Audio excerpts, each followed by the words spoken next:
Welcome students. We are going to discuss ADP paper from O Levels Chemistry 5070. It is May-June 2023 42. Question 1. A student investigates the rusting of iron. Figure 1.1 shows the apparatus the student uses. Part A. Name apparatus X. You know that this is a test tube. Boiling tube would have been an acceptable answer here, but the actual answer would be a test tube. State why a stopper is used in experiment B. In experiment B, the test tube contains dry air, and you know that the outer air does contain water molecules in it, as it is moist instead of dry air. If there isn't any stopper, the test tube would get water molecules in it. In experiment C, there is oil of the water, and the question says why it is boiled. Remember that whenever water is boiled, it would lose the oxygen that was dissolved in it. State why a layer of oil is used in experiment C. Due to the presence of this oil layer, oxygen from the outer air will not be able to enter in the test tube. Oxygen from the air is trying to enter the test tube, but this oil layer is preventing oxygen from the air getting into water. The experiments are left for 1 week, predicting which of the experiments the nail will have rusted. For rusting of iron, oxygen and water are required. If you remove any of them, there won't be any rusting. In case of experiment A, the nail is having water as well as oxygen. As both of them are available, so definitely it would rust. In experiment B, there is dry air. That means water molecules are absent. In experiment C, water is there, but it was boiled, so no more oxygen is available in this water. Furthermore, there is an oil barrier preventing oxygen from the air to enter, so no rusting would take place. Both water and oxygen is available to iron nail that were required for rusting. Question 2 is about titration. We are given table to fill. The initial reading for titration 1 is 0.0, while the final reading is 15.2. The final reading for titration 2 is 30.2 and initial reading is 15.2. Subtract initial reading from final to calculate the volume used. In titration 1, it would be 15.2, 30.2 minus 15.2 results in 15.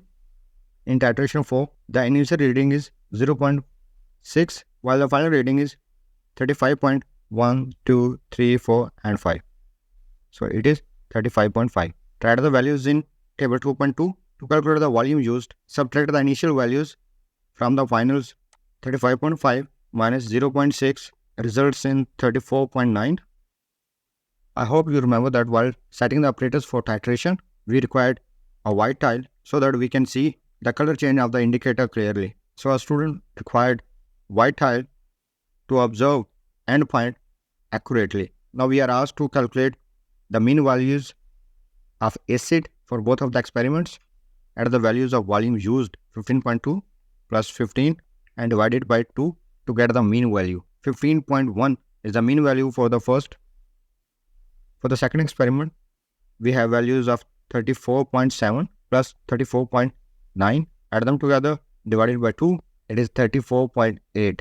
Use the mean volume of acid needed to neutralize 25 cubic centimeter of A in D to calculate the concentration of ammonia in A. Remember that for calculating concentration or volume, we have formula N equals to CV over 1000, as C is to be calculated and the number of moles are given in the equation. So we would rearrange the formula. This 1000 is being divided here. When shifted to other side, it would multiply with the number of moles and into 1000.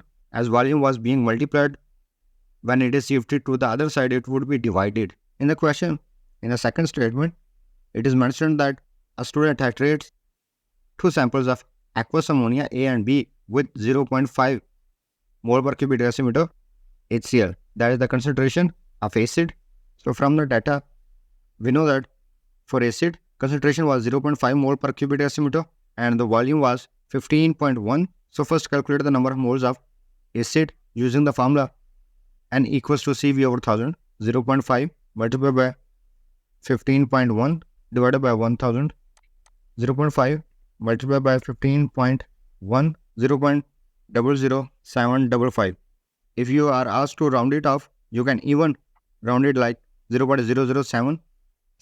From the equation, we can see that the number of moles of HCl equals ammonia. It means that the number of moles of ammonia would be the same as that of acid that we just calculated. To calculate the concentration, number of moles would be 0.00755 multiplied by 1000 from the formula divided by the volume that we are given, that is 25. Input the values in the formula.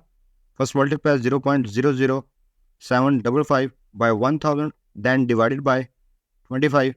The answer would be 0.302.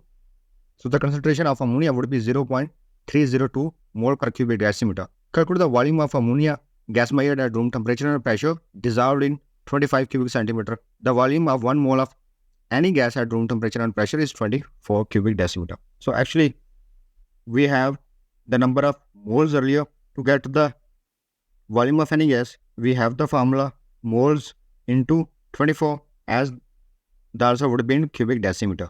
If it would have been in cubic centimeter, we would be required to multiply with 24,000 in that case.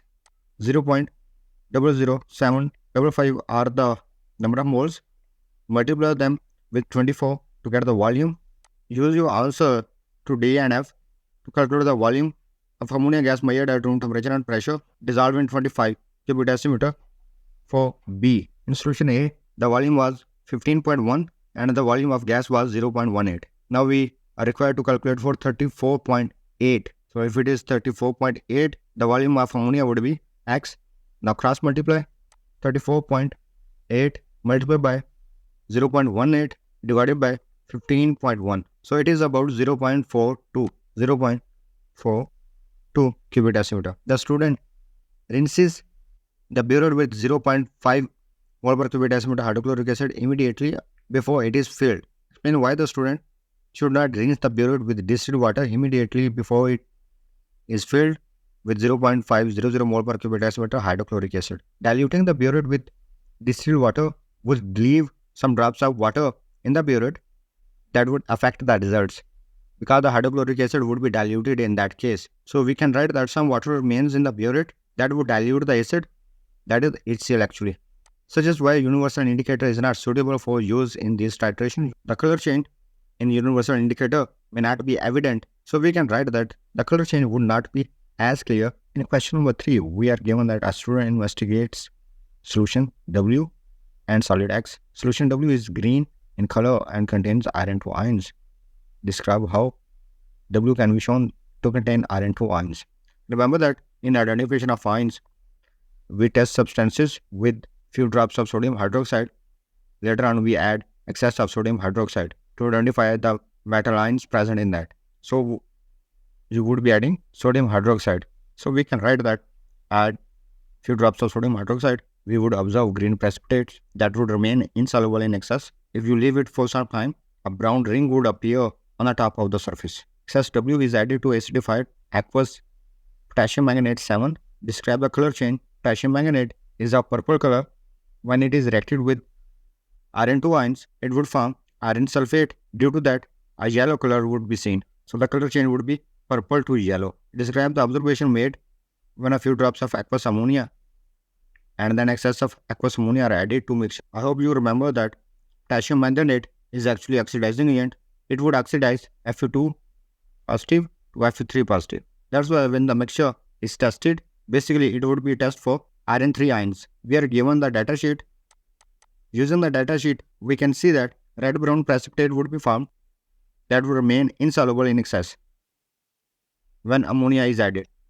So we would write that when a few drops of ammonia are added, red-brown precipitate are found that remains insoluble in excess. Solid X is a shiny gray metal. The test the student does on X are shown in the table. Some of the observations of these tests are also shown. The student added excess dilute acid to X. In the test tube, the gas produced is tested. The solid disappears. It means that it has reacted completely. The solution remains colorless. No transition matter is there then and become warmer. It means that the reaction is exothermic. For this test, we are given a question. Predict the identity of the gas produced in test 1. As it was a metal tested with an acid, I hope you remember that whenever matter is reacted with acid, it forms salt and hydrogen gas is given off. So basically the gas is hydrogen that can be tested by a lighted splint. When hydrogen is tested with a burning splint, it burns with a pop sound.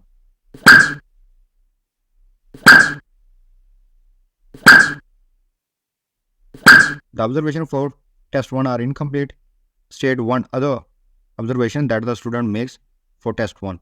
As the gas is given up, so there must be bubbles or effervescence observed. State the conclusion you make from test 2. Dilute nitric acid was added to aqueous silver nitrate. Silver nitrate and dilute nitric acid are used to test halide ions. Solution remain colorless. It means that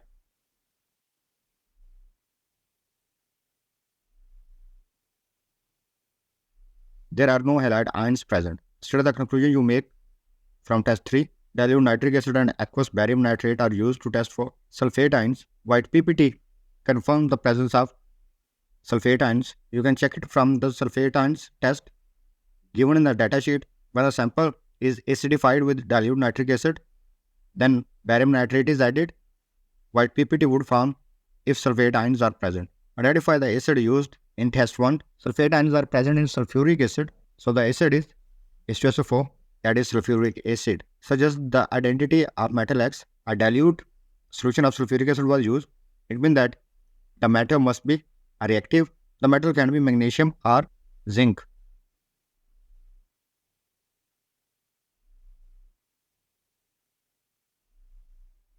Question number 4. Baking soda is used to make bread rise. When baking soda is heated, it decomposes and carbon dioxide gas is released. Baking soda also decomposes gradually when it is stored. The longer the baking soda is stored, the less carbon dioxide it releases when it is heated. Plan an investigation to show which of two different samples. So we are having two different samples, say A and B. A baking soda has been stored for longer. So we need to tell that whether A was stored for a longer time or B, and for that this line is very important. The longer the baking soda is stored, the less carbon dioxide gas it releases. So carbon dioxide gas is released, we can measure it, we can collect it and measure it. Baking soda is a solid, so we can weigh it. Your plan should include the use of common laboratory apparatus and 2 samples of baking soda, no other chemical, so that we need not to use any other chemical to test. Your plan should include the apparatus used, the method, the measurements, the variables to control, and how to use the results to determine which sample has been stored for longer. You may draw a diagram to help you answer the question. We would be requiring conical flask where you can place samples.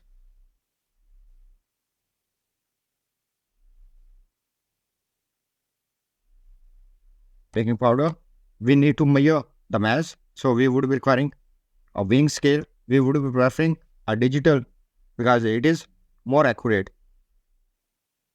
So we would be measuring the change in mass of the reactants as carbon dioxide gas would be given off from the reactant. So the mass must decrease. The decrease in mass can be calculated by placing the conical flask on a digital scale, having a sample in it, as baking soda would produce carbon dioxide upon heating.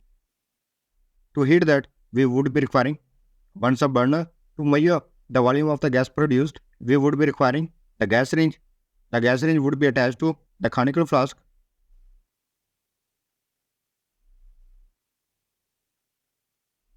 It would be airtight by bung. This is the gas range.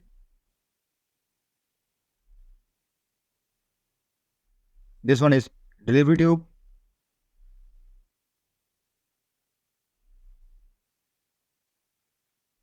And this one is stand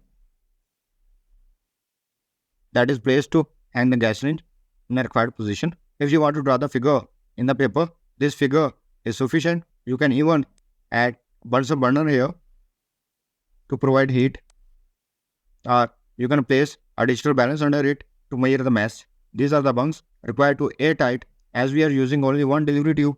So we would be requiring this bung to measure the time. We require a stopwatch. We can use digital or analog, but I would prefer the digital one. This is the overall apparatus that we can set. We can place a sample of baking soda in the conical flask, connected to the gas range via a delivery tube. Airtight the container using bung and a measuring scale to measure the decrease in mass. You can even measure the mass of baking soda before and after the reaction. You can even draw the graph to see that which sample has produced more volume, but that isn't required. First of all, we need to have two samples of baking soda of equal masses. For that, we would be requiring a balance. Now we have using balance make two samples of baking soda of equal masses. Now we have two samples that we can place into different conical flasks, or we can use the same to perform the experiment twice. Add this sample to the conical flask, attach a gas syringe to it using a bung, delivery tube, and a stand. As we have seen in the figure, heat it with the Bunsen burner and note the time using a stopwatch. Stop heating and note down the gas collected in the gas syringe. Measure and record the mass of conical flask along with this sample of baking soda inside it.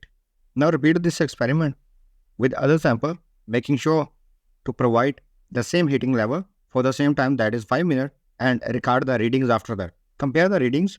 The sample that has produced less amount of carbon dioxide was stored for longer.